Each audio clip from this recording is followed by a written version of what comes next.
साथ संगत जी, प्रेमा ने बोला भक्ति प्रेम की एक लहर जिस तरह से हमेशा जिक्र होता है इस धरती का,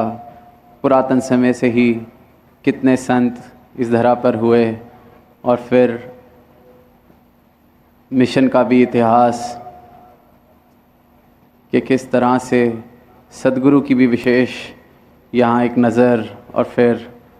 कितने संत आज भी हमने जिक्र सुना जिन्होंने अपना जीवन लगाया। तो ये जो जीवन लगाया गया है उसके पीछे सिर्फ एक कारण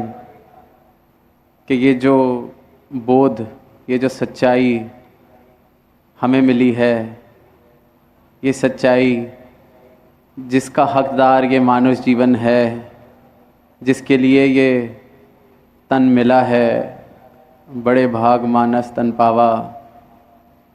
कि सिर्फ़ और सिर्फ एक करुणा का भाव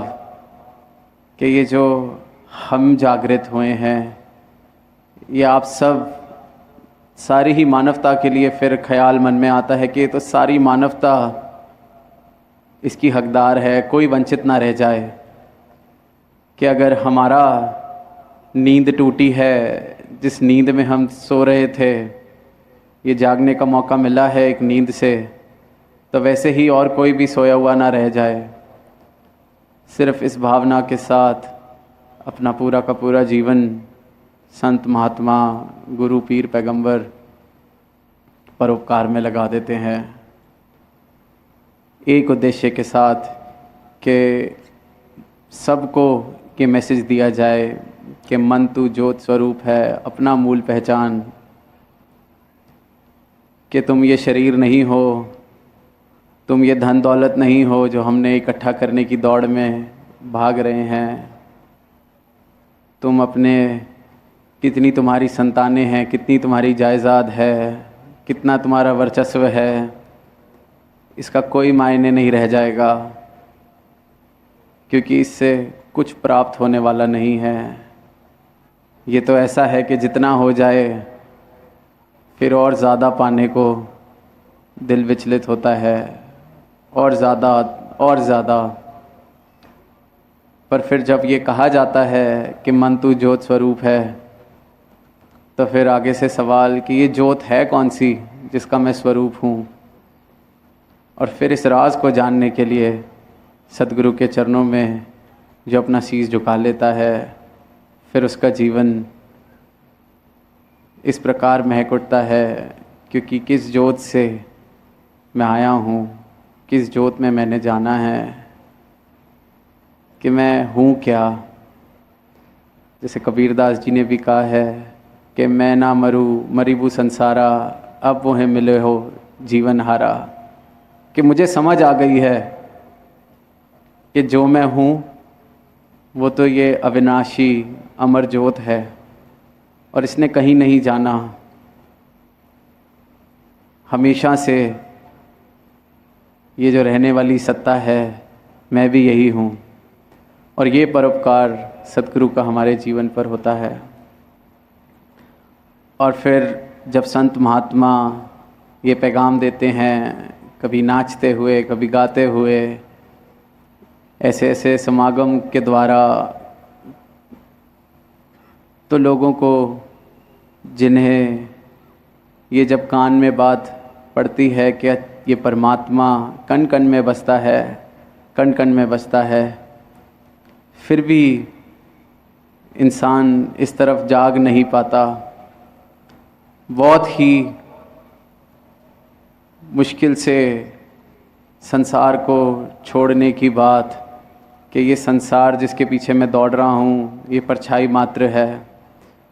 क्योंकि इतना गहरा इसके साथ हम संबंध बना चुके हैं अपनी मैं का। हमने अपना पूरी की पूरी परिभाषा कि मेरे पास कितना है, कितनी धन दौलत है, कितने महल माड़ियाँ हैं, कि मैं कितना बुद्धिमान हूँ, मैंने कितनी किताबें पढ़ी हैं इत्यादि, सिर्फ़ और सिर्फ इसके आधार पर जो मेरा मैं का ये जो पूरे का पूरा भवन खड़ा है, इसी आधार पर और जब संत ये आवाज़ देते हैं तो बहुत ही मुश्किल हो जाता है जो इस तरह से गफलत की नींद में है कि ये पैगाम को सुन के भी अनसुना कर देते हैं। क्योंकि ध्यान, अगर परमात्मा की बात सुनना भी चाहते हैं तो शायद कई बार यही भाव आ जाता है कि चलो शायद ये परमात्मा जिसका ये ज़िक्र करने आए हैं इसके द्वारा मेरा कोई जो अधूरा काम है वो पूरा हो जाएगा, तो सुन लेते हैं इनकी क्या बात है। शायद कोई अगर तकलीफ़ का समय अभी चल रहा है, अगर ये परमात्मा की बात सुनेंगे, ये जो संत सुनाने आए हैं, तो शायद वो ठीक हो जाएगी। क्योंकि ध्यान अपने इस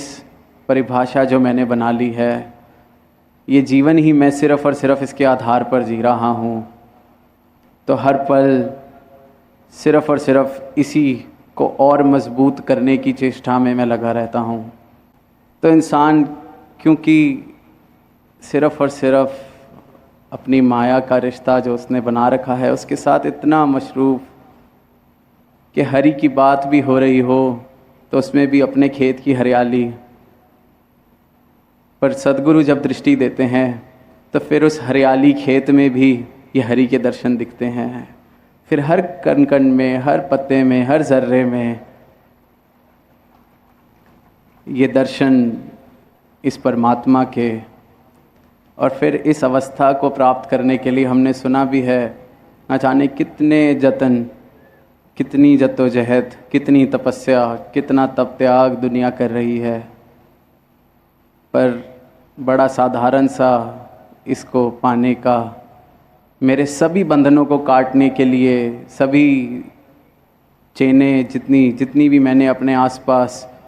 ये जो जंजीरें बांध रखी हैं, जिनसे मैं बंधा हुआ हूँ, चाहे उस पर जितने भी ताले लगे हों, अहंकार के, भ्रमों के, जितनी भी जंजीरें हों, उन सब के तालों की एक ही चाबी जो सद्गुरु के चरणों पर शीश झुकाकर मिलती है, वो है